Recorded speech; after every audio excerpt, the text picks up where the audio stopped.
E aqui tratamos sobre os mais diferentes assuntos do dia e assunto do mês. Esse é um mês dedicado à campanha de conscientização da população sobre prevenir a hepatite. É o Maio Vermelho.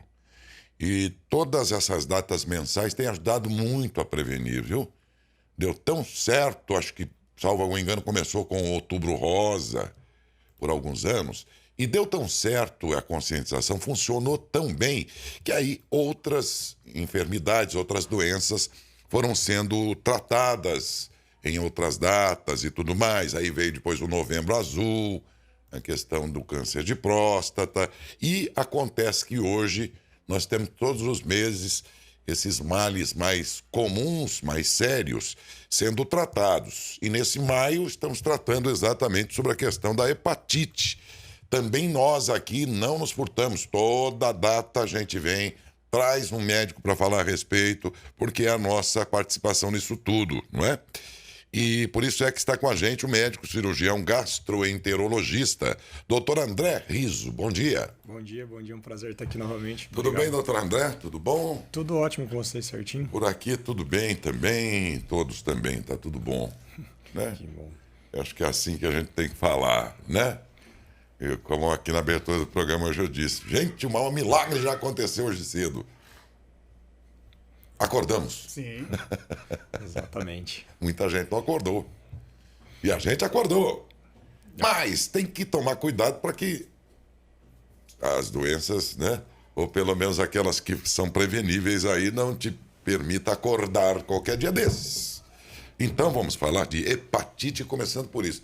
Doutor, a hepatite chega a um estágio mais grave ao ponto de levar a óbito, por exemplo? Sim, na verdade a gente tem vários tipos de hepatite, né? E se a gente não prevenir ou se a gente não investigá-la precocemente, não tratá-la do começo, ela pode sim levar à formação de doenças como cirrose, como cânceres e como consequência até o óbito. Então vamos falar, já que a hepatite é pelo jeito um pouco mais complicada porque tem variáveis, né? Sim.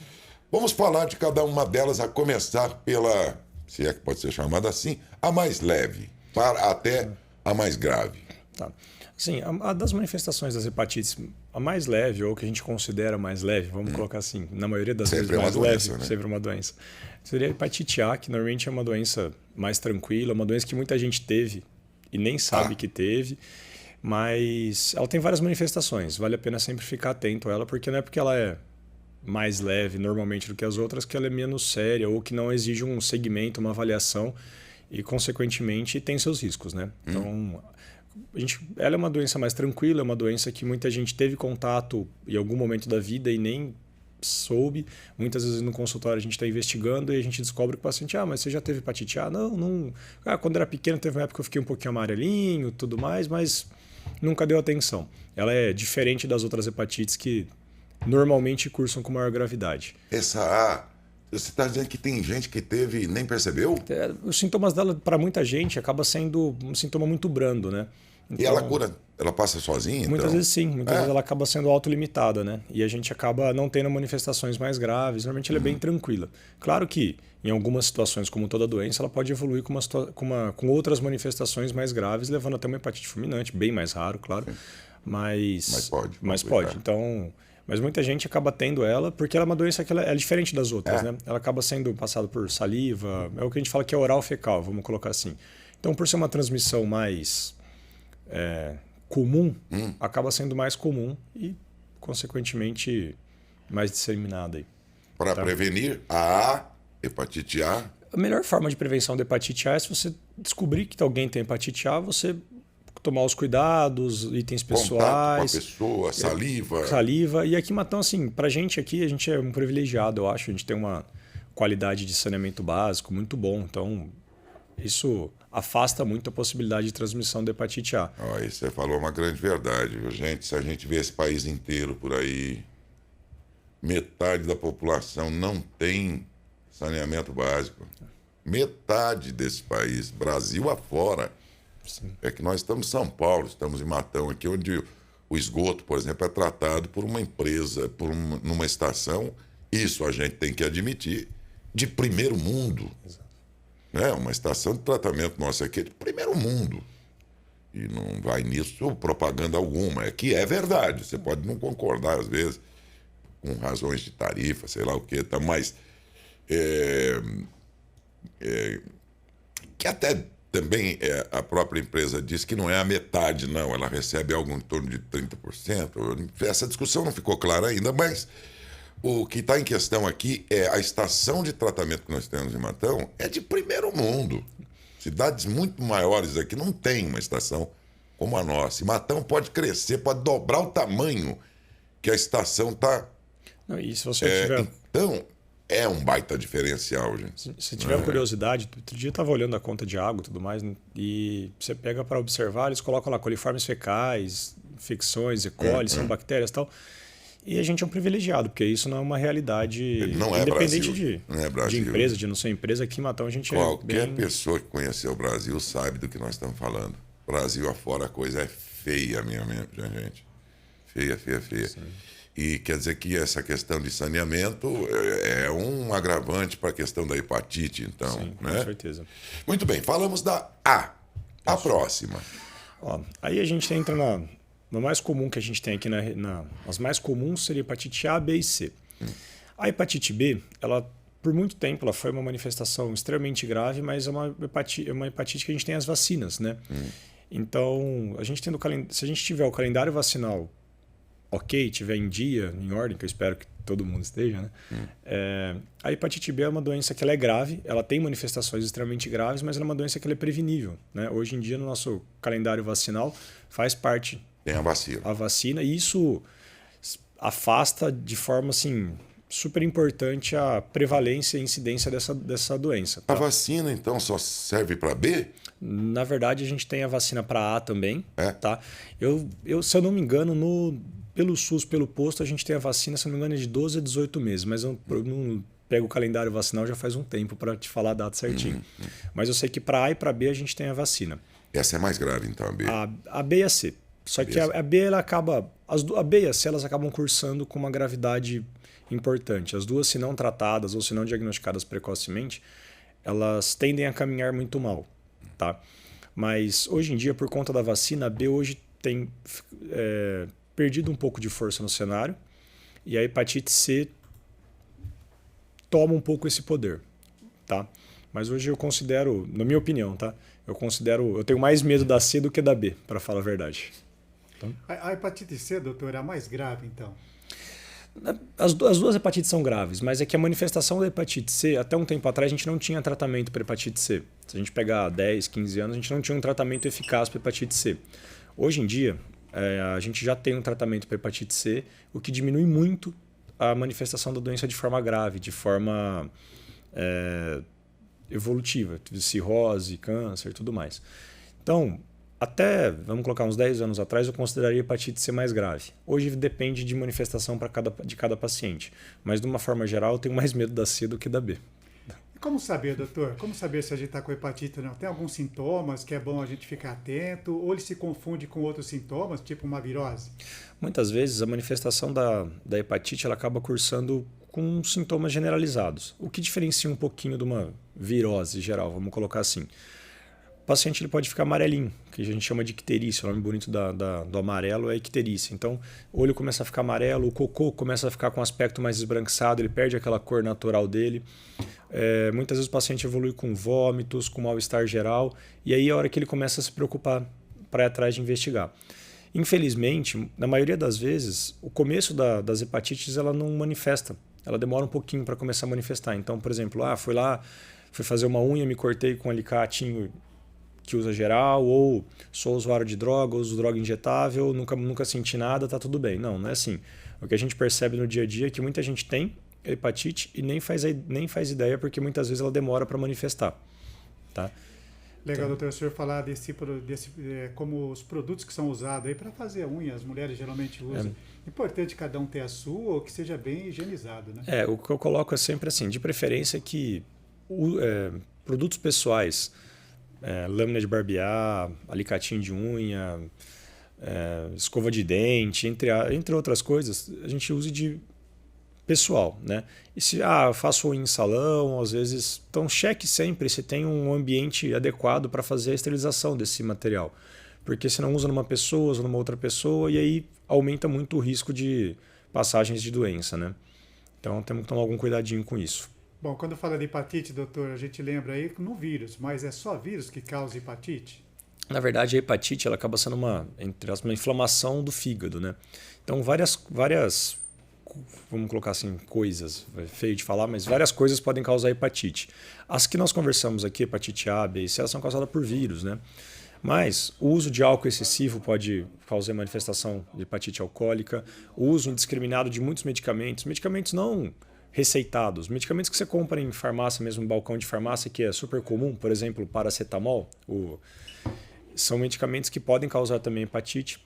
Algumas outras doenças podem causar uma hepatite fulminante. O próprio mau hábito de vida, o paciente muitas vezes está relacionado à formação de hepatites, de cirrose e doenças hepáticas de uma forma geral. Tá?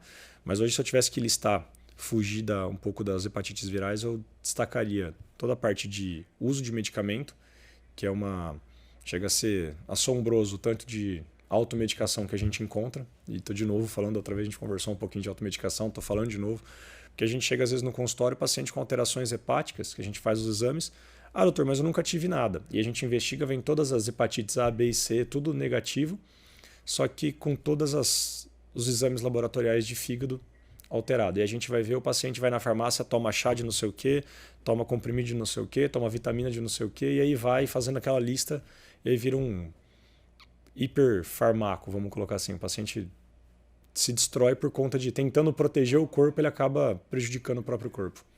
É importante falar sobre esse assunto, doutor, porque o ser humano é assim, né? A gente se automedica todo dia, né? Sente uma dorzinha aqui, outra dorzinha ali, aí vai na farmácia, compra um anti-inflamatório. Tomar muito anti-inflamatório pode levar a uma hepatite medicamentosa, doutor? Bom, os anti-inflamatórios, às vezes alguns analgésicos podem causar hepatite medicamentosa, o acúmulo de medicamento, a associação de vários medicamentos, porque a maioria dos medicamentos que a gente toma, ele acaba sendo metabolizado no fígado, quer dizer, o fígado ele acaba sendo como se fosse um grande laboratório do nosso corpo. Então ele pega tudo que está no sangue, muitas vezes, e isso vai funcionar, isso não vai funcionar, isso é ruim, isso é bom, e aí vai fazendo igual um laboratório mesmo. E com isso ele vai sobrecarregando. Então, às vezes a gente vai lá no final de semana, dá uma exagerada no álcool, na segunda-feira está com aquela dor nas costas, com aquela ressaca, vai lá e toma o remédio, aí toma remédio de novo, e a gente vai sobrecarregando o nosso fígado até que chega uma hora que ele fala assim, deu para mim, e aí pode evoluir até para um quadro que a gente chama de cirrose hepática, que já é um quadro de que o fígado ele praticamente perde a função dele. E aí é um quadro, é uma doença grave, uma doença que pode cursar com qualidade de vida muito pior, com sangramentos e até, em casos mais avançados, em óbito, né? Bem, nós estamos conversando com o Dr. André Riso, é médico cirurgião e gastro. Se você tem dúvidas sobre hepatite, dá uma olhada na família, pode fazer a sua pergunta através do WhatsApp. Felipe, qual que é o número que nós temos disponível? Está aqui, não. Bom, Felipe, não está o 99632-6200, é o telefone do jornalismo aqui do WhatsApp, para você que quiser tirar as suas dúvidas, através também do nosso facebook.com/tvmatão. Doutor, o fígado, o senhor falou que, né, quando chega num estágio é só transplante, não tem jeito de fazer um tratamento e que ele volte a funcionar normalmente? Depende. O fígado, eu brinco sempre que ele aceita muito desaforo, né? Você vai machucando ele vai tolerando. Então a gente tem vários estágios que a gente chama de fibrose, né? Que é isso? Conforme ele vai machucando, ele vai cicatrizando, como tudo que acontece no nosso corpo. Até que ele chega num momento, num certo estágio, que ele fala, opa, já não tem mais o que machucar, já machucou tanto aqui que tem mais área machucada do que a área funcionante. E aí é a hora que a gente começa a entrar no estágio já de insuficiência hepática, né? Que a gente começa já a perder a capacidade do fígado de funcionar de forma adequada. E aí sim a gente entra numa condição crítica. Mas isso raramente acontece de uma hora para outra. A gente tem algumas condições raras, que chamam as hepatites fulminantes, a insuficiência hepática fulminante, mas isso é um quadro bem raro e normalmente é um quadro bem catastrófico, um quadro que não tem muito o que ser feito. Mas ao longo da vida, de uma forma geral, o fígado vai se machucando, não, é só hoje, não, é só hoje, não, é só hoje, não, eu vou parar, não, eu vou parar. E a hora que a gente vê o fígado já está com prejuízo do tamanho da vida. Então, acho que essa definição acho que serve para todos os órgãos, né? Para tudo. Água, diz a Jovelina Pérola Negra, que é uma compositora de samba e pagode, diz, água demais mata a planta. Então vale para tudo, né? Vale. A gente... O que eu percebo de nossos hábitos de vida, como a gente conversa toda vez aqui, o hábito de vida ele interfere muito no futuro que a gente vai ter. Especialmente no fígado, tratando alguns pacientes cirróticos, eu vejo muitas vezes assim, nossa, doutor, devia ter parado antes, no caso do álcool, no caso de droga. Ou senão, nossa, doutor, eu nunca fiquei sabendo que isso me causaria. Então, eu tenho vários pacientes que tomaram medicamentos por anos, achando que estava fazendo bem. Mas quem bebe sabe. Quem bebe demasiadamente sabe que que machuca. O fígado vai pagar o preço. Sim, sim. Mas muitas vezes o alcoolismo é uma doença, né? Ele é uma tem tudo dependência. isso aí. E aí, acho que o segredo é procurar ajuda. Mas já vi falar de pessoas que têm cirrose, mas nunca bebeu. Tem isso mesmo? Tem. Tem algumas condições do próprio corpo que pode causar cirrose. A própria gordura em excesso no fígado pode cursar com cirrose, até com hepatocarcinoma, né, que é o principal tipo de câncer que a gente tem no fígado. E o uso de medicamento indiscriminado e assim vai.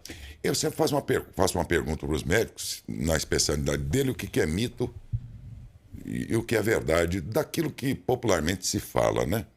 A gordura no fígado, todo mundo tem um pouco. É fato, isso é mito? Assim, a gente tem que... Gordura, na verdade, quando a gente coloca gordura, é um tecido natural nosso. O problema da gordura é que cada vez mais a gente tem gordura em excesso. E o acúmulo da gordura do fígado não é uma coisa normal. A partir do momento que a gente começa a dizer, fala assim, tem o nome bonito da gordura no fígado é esteatose, né? E a gente tem os graus, grau 1, grau 2, grau 3, e aí vai. Só que aí não é normal. Aí o que a gente considera normal é pegar, se olhar no teu fígado e a gente olhar um pouquinho de gordura, sempre vai ter. O que a gente não julga adequado é que a hora que a gente pega um ultrassom, por exemplo, que é um exame não invasivo e tudo mais, a gente olha e fala assim, nossa, seu fígado já está com tanta gordura que já está dando para ver aqui. E aí a gente começa a classificar. Então, a partir do momento que a gente começa a perceber que tem gordura no fígado visualmente perceptível, opa, vamos mudar de hábito de vida porque está dando errado. Então, a gente não considera, eu particularmente não considero normal um paciente que chega para mim com uma esteatose grau 1, grau 2, porque é assim, se eu chegar para o paciente e falar assim, não, você tem um pouco de gordura no fígado. O brasileiro, de uma forma geral, fala assim, não, então é só um pouco. Não, é normal ter esteatose grau 1. E aí a hora que você vê, o cara já saiu desse grau 1 e vai lá para cima e fala, meu Deus, e agora? Porque ele não cuidou do grau 1. Exato. Ele pula para o grau 2. Eu gosto de ser um pouco mais rigoroso, eu já não permito muita folguinha. Mas os médicos também têm problema, não tem? É que a gente, claro que cabe ao médico dar orientação com base na ciência, aquilo que ele sabe. Mas ele também é um humano que, num belo dia, tem seus problemas, né? Com certeza. É assim. Eu estava conversando com, por exemplo, um oftalmologista, falou, mas por que o senhor usa óculos? A gente está... Porque está sujeito também, né? Não, mas como é que pode o oftalmologista usar óculos? Sim, a necessidade, ele usa. E daí, eu vivo tomando puxão de orelha da minha esposa e falo assim, viu, você não vai na academia hoje? Você não vai fazer atividade física? Você está trabalhando muito. Eu falo, gente... Ninguém consegue ser perfeito, né? Ninguém consegue. Muito bem. Tem pergunta de ouvinte aí também. Antes disso, falamos de todos os tipos, né? Sim. Como pega, como tratar. Só um minutinho, Felipe, para a pergunta do ouvinte, só para concluir essa etapa aí, é o seguinte... Em todos eles, os exames são complexos ou simples para se detectar? Normalmente os exames são bem tranquilos. Os exames você consegue... São exames de rotina, entre aspas. Simples. Os laboratórios, a maioria, acho que todos têm, na verdade. São não exames tem que você alta faz complexidade. Não. Exame simples já vai... Você faz o examezinho de sangue, você tira um tubinho de sangue, tem os testes rápidos que saem. Bom. O que a gente precisa definir é que, assim, uma coisa é a gente diagnosticar. Outra coisa é a gente cravar exatamente qual que é o tipo viral. Aí já é um assunto um pouco mais pode complexo. Complicar mais.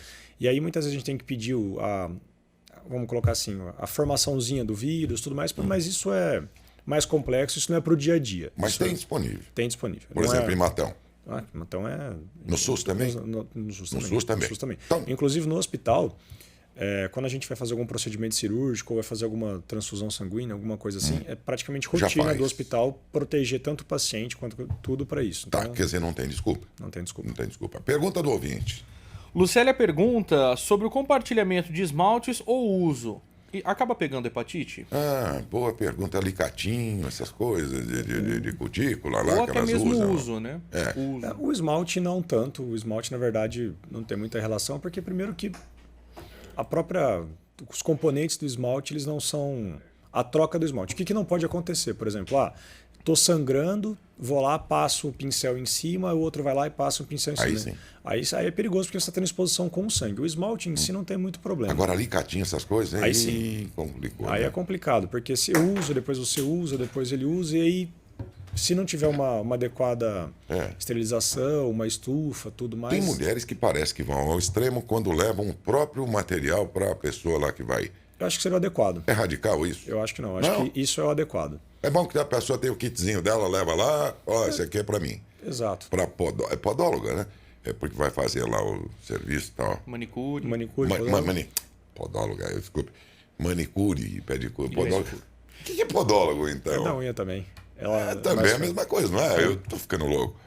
Bom, seja lá que for, a pessoa que cuida da unha dela, bom que não será nenhuma atitude drástica se ela levar o próprio material dela. Acho que tudo que a gente não precisa ficar completamente noiado, mas, por exemplo, a gente não precisa entrar no nível de paranoia. Mas ter o seu próprio material, seu alicate, seu. Como chama? Eu não sei o nome da. A lixa. Eu não sei, pinça. E a gente hoje está voltando a O Adalberto moda. que sabe mais essas coisas. É pinça que chama, Adalberto? É pinça da época. Ele passa esse esmalte Não, mas o homem transparente. também pode cuidar da unha. Não, só pode como deve. Claro, Eu aqui não com tenho esse certeza. costume aí. O alicatinho, Mas a lixa, devia também. Entendeu? Não estou dizendo que você está Aquela errado, não. espátula também que A espátula, Mas principalmente a espátula. Você falou do homem, a gente fica só alicatinho. Hoje em dia a gente está. A moda da barbearia voltou. Teve um período que a gente afastou um pouco da barbearia, agora a gente está voltando. Tá voltando. O uso da navalha é o uso único e pessoal. Não Peraí. Então agora vamos falar mais com os homens aí. A navalha, tem. Opa. seria bom a pessoa ter a dele? Na verdade, assim, a maioria dos serviços, o que a gente tem que prestar atenção? Os lugares mais organizados e tudo mais, a navalha é de uso único. Normalmente, o próprio serviço tem, a hora que você paga pelo serviço, já deveria estar Incluído. incluído lá, porque não tem jeito. É que uma coisa, sei lá, fazer um Você tá exame e não falando ter Você está falando da navalha, do corte, da lâmina. lâmina. Tá, você não precisa levar uma navalha, mas Não. teria que ter. Se o local não disponibiliza uma lâmina individual, primeiro que deveria até repensar se deveria voltar nesse local. Se você está trabalhando certinho. Né? Porque não é adequado ficar utilizando lâminas Entendi. por várias pessoas. Tá? Então, o adequado usou uma vez, descarta, igual agulha. Igual seringa de exame. A gente usou uma vez, tira. Porque navalha, querendo ou não, acaba tendo um contato muito próximo com pele. Muitas vezes acaba tendo contato com secreções como sangramentos e tudo mais. E aí se usar em mim, usar em você vira uma Um transmissor em potencial. e aí a gente perde um pouco a questão também de higiene, né? Então, lâminas, de uma forma geral, sempre descartáveis, nunca ficar usando lâmina reutilizável. Em casa, tenho os barbeadores, tudo mais lá, evitar ficar, o barbeiro de um usa com outro, usa com outro, usa com outro, porque também é uma forma de exposição, tá?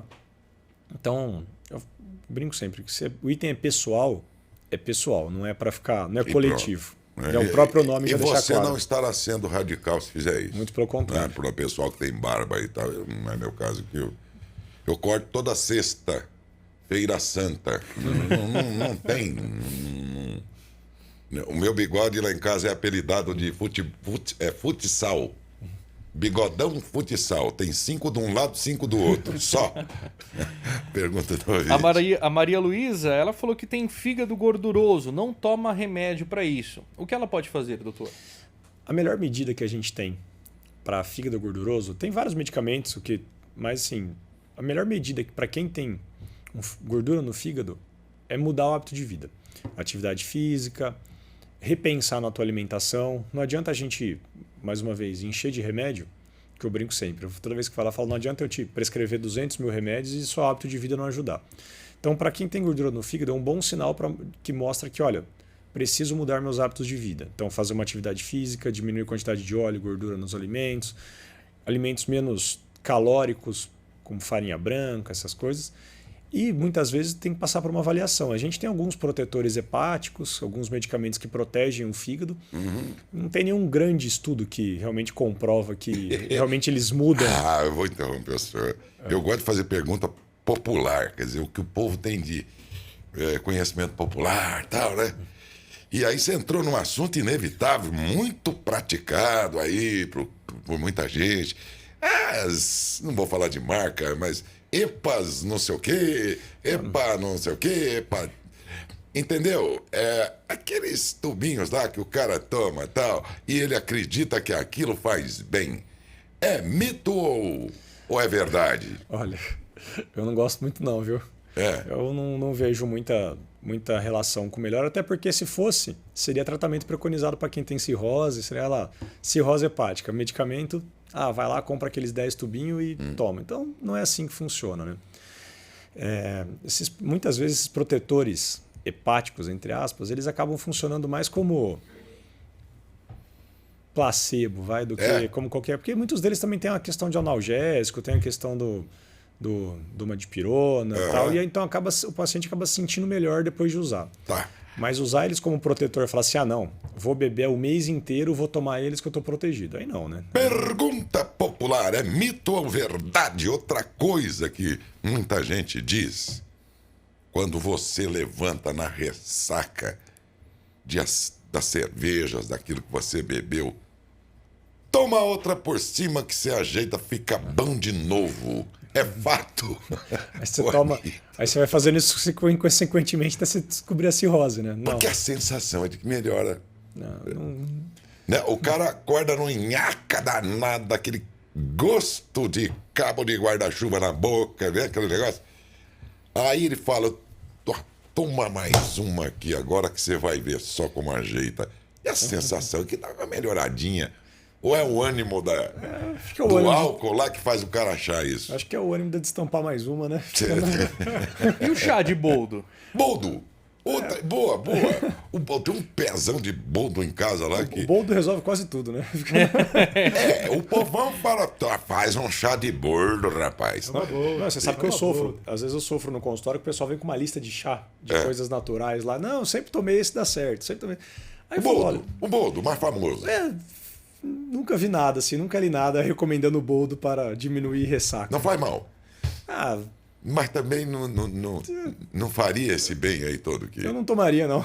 Não recomendaria chá de boldo, não. Ai. Muito bom. É bom fazer essas perguntas aí do povão, né? Pois não.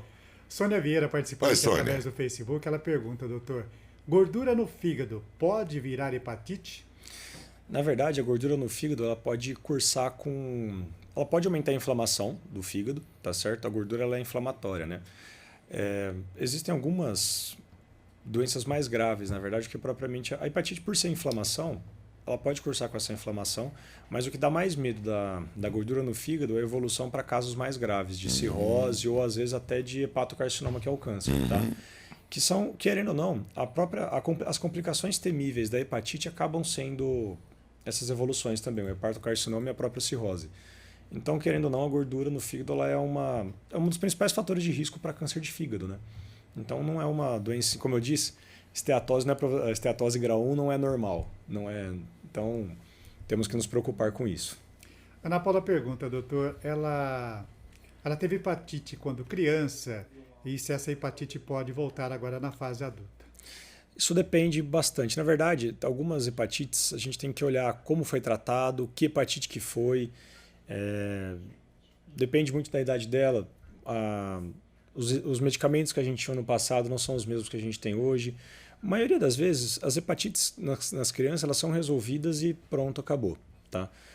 Até mesmo porque muitas vezes a hepatite A acaba sendo as hepatites mais autolimitadas. As mais graves, a B e a C, a gente tem que sempre avaliar se ela está na manifestação aguda ou se ela entrou no estágio que a gente chama de cronificação. O que é isso? É quando a gente perde o estágio inicial da doença, essa doença ela fica dentro do seu corpo por anos, muitas vezes sem manifestação nenhuma. Então o mais adequado seria a gente fazer uma avaliação mais completa para poder dizer se ela está zerada dessa hepatite, que provavelmente deve estar, mas para dizer que nunca vai voltar, porque muitas vezes eu tive uma manifestação inicial, melhorou, nunca mais investiguei, nunca mais fiz nada, a hepatite está lá crônica e de repente de uma hora para outra você vai ter as complicações disso. Então vale a pena investigar. Mais uma pergunta, doutor Ana Paula Inácio. Doutor André, quem toma remédio para hipertensão, diabetes todos os dias, o que fazer para não prejudicar o fígado? Aí eu coloco como custo-benefício, né? Toda vez que a gente prescreve um risco-benefício, né? Toda vez que a gente prescreve um medicamento, a gente leva em consideração o risco que esse medicamento vai ter a longo prazo. Nenhum medicamento é isento de consequência a longo prazo, mas é aquela história. Os medicamentos de pressão e do diabetes não são os ideais, quer dizer, o ideal é que você não tome nenhum medicamento. Mas é muito mais perigoso você ter um diabetes descontrolado, você ter uma pressão descontrolada, do que o risco que esses medicamentos vão fazer. Claro, se você tomar 10, 15, 20 medicamentos, com o tempo, o seu fígado pode sentir alguma consequência disso. Tanto que está na bula lá, ajuste de dose para rim com tanto, com fígado com tanto, evitar em condições assim. A gente sempre olha, toda vez que a gente prescreve um medicamento, a gente pensa nisso, deveria pensar nisso. Então, é risco-benefício. O ideal seria não tomar medicamento nenhum, mas se tem diabetes, se tem pressão alta, o risco de complicação por não controlar essas doenças é muito maior do que o risco de agredir teu fígado. Então, meu conselho é, se faz uso desses medicamentos, os exames de rotina devem ser feitos com frequência, para a gente poder avaliar. Está machucando, não está machucando, porque daí se tiver, a gente tem algumas opções para ajustar. O mesmo poderia ser dito, doutor, pela pessoa que consome suplementos e vitaminas? Tá aí um bom tema que eu particularmente gosto muito de discutir. A gente acaba negligenciando um pouco, né? Até eu me arrumei aqui na cadeira, porque assim, cada vez mais hoje aqui no Brasil a gente tem o uso indiscriminado de tanto de suplementos quanto de anabolizantes, tá? E assim, eu particularmente sou fã de suplemento quando bem indicado, acho que uso muitas vezes suplementação para meus pacientes pré-operatórios, pós-operatórios, acho que a gente tem essa tecnologia e deve ser usada. Parte de academia a gente consegue melhorar muito a nossa nutrição, mas como a gente sempre conversa, exageros podem prejudicar de forma nosso fígado, tá? Então, por exemplo, tem muitos suplementos que eles vendem com propagandas maravilhosas e que no fim das contas não tem grandes benefícios e acabam sendo só mais uma exposição ao fígado. Então, sim, suplementos podem machucar mais o nosso fígado se tomado de forma inadequada, pelo amor de Deus. Eu não estou condenando o suplemento, pelo contrário. Mas o que eu recomendo é que sempre seja tomado de forma coerente, de forma adequada, com segmento, com um profissional que cuida disso, tá? E aí a gente vai entrar no tema que eu gostaria de discutir um pouquinho, que eu acho que está cada vez mais no consultório mais presente, o uso inadvertido de anabolizantes, né, dos hormônios.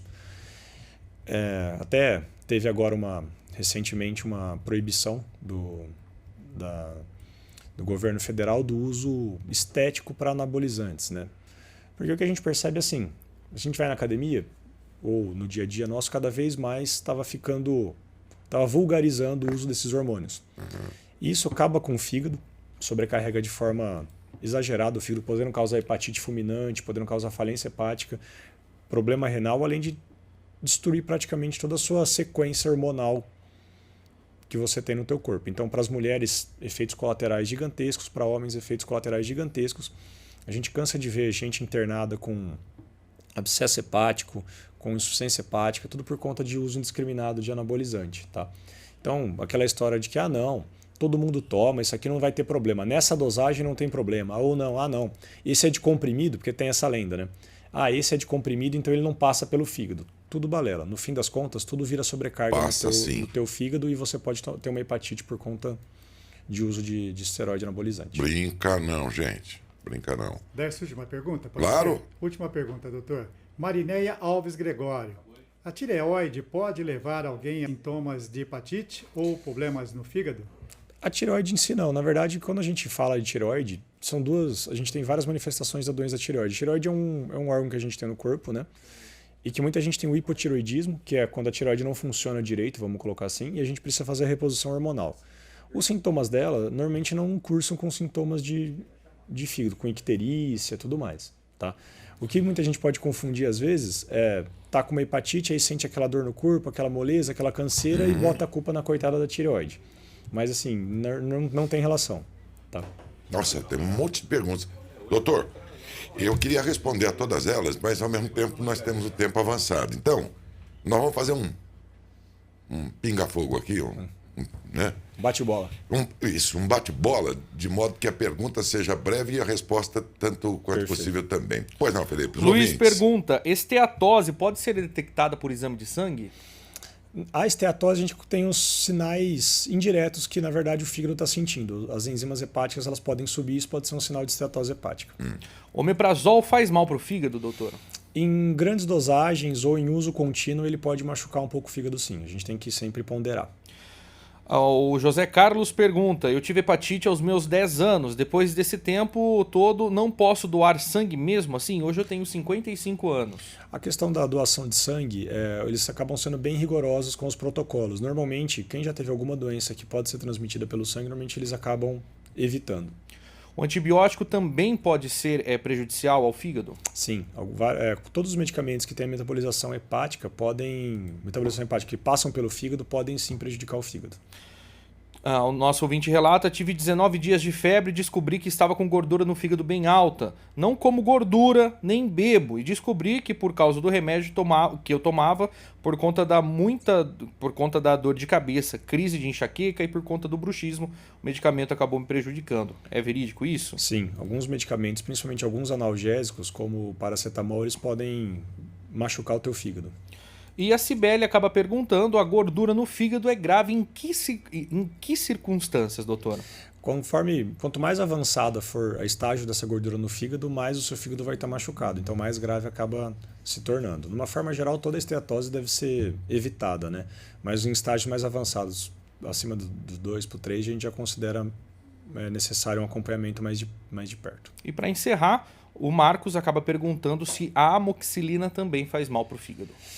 Mais difícil. Alguns pacientes podem ter uma manifestação hepática um pouco mais importante, mas é mais raro a amoxicilina causar grandes dores de cabeça. Tá claro que se você usar de forma contínua e de forma recorrente, aumenta o risco, mas na maioria da população é um medicamento muito seguro, dá para usar. E lembrando também que nós tivemos outras perguntas realizadas através do WhatsApp, mas só que elas foram respondidas durante a entrevista. Então, se por acaso a gente acabou não citando o seu nome, mas a pergunta foi respondida. Fechou. Ô, doutor, só gordinho tem gordura no fígado? Não. Na verdade, quando a gente coloca gordura no fígado, a gente tem que avaliar muitas vezes a fibrose hepática, né, que é essa destruição hepática.